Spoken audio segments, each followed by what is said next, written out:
our team, especially the second group, third group, was really practicing well and doing hard in the practice, ano.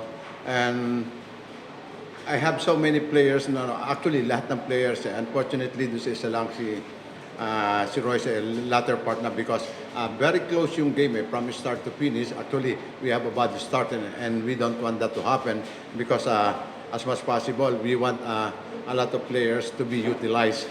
And nakita natin yung second or third quarter, nag-pick up na because they want to win. And yun ang sinasabi ko sa kanila, we always have to respect the game. And let us develop, let us be consistent to sa winning attitude. And that's what happened. Makikita mo nung bandang huli. And even Benny, talagang he's trying his best na talagang to play really well and contribute a lot. And makikita nyo, he's really serious.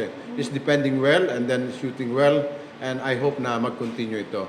And this guy, Jericho, kita natin kanina, talagang andun yung kanyang winning attitude.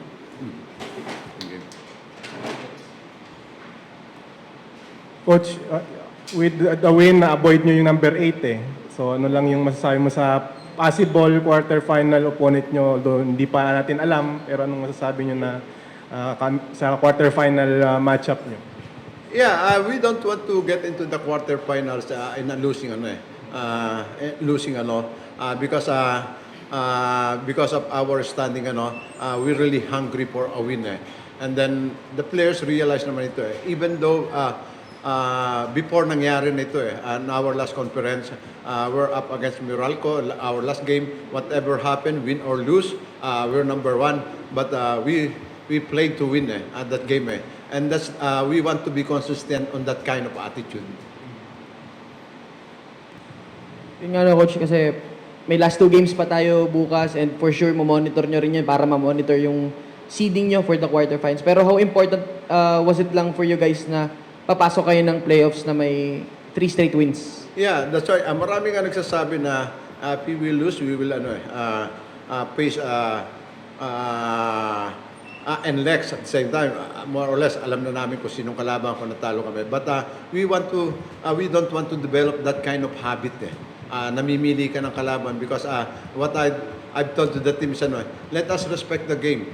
Kailangan let us be consistent on winning attitude. And that's what happened. Dahil until lang naman, hindi mo pa rin alam kung sinong kalaban mo So, bahala na sila kung sila na mag-adjust kung sino makakalaban nila. But kami, we're focused on the game. Jericho, kasi nung first few games mo wala ka dahil may injury ka. Ngayon, with this best player of the game, anong ibig sabihin nito sa'yo going into the playoffs na mukhang you're back to your usual form? Well, it's a good sign kasi yun nga yung nangyari sa akin, na-injured ako. So, medyo mahirap yun for me. Medyo nahirapan ako makarecover kasi buong back ko yung hindi ko magalaw So, ngayon, during therapy, tapos practice namin, ngayon, nakukuha ako na ulit yung pati yung kumpiyansa ko sa game, yung mga galaw ko, usually yung mga galaw ko before hindi ko magawa So, ngayon, nagagawa ko na. So, I'm happy na ito nangyari going into playoffs. Jericho, gaano lang kalaking bagay si Benny sa inyo sa team? Kasi actually, based sa mga post mo sa Facebook, mukhang close kayo Follow mo ako Pero ano lang yung sabi mo na gaano kalaking bagay sa inyo si Benny? Well, with Benny kasi nakalaro na namin siya before, naging teammate na rin. So, nag-champion na kami with him. The good thing about Benny is floor spacer So, umaga lumuluwag kami pag nandun sa loob si Benny.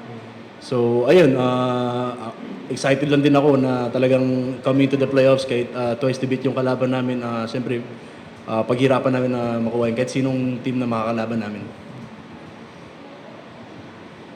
Thank you, Coach. Good luck sa playoffs. Thank you. Shoutout sa asawa ko at saka sa baby ko sa bahay. Love you guys. Bukas pa malalaman, Bukas pa, Coach. Paano mga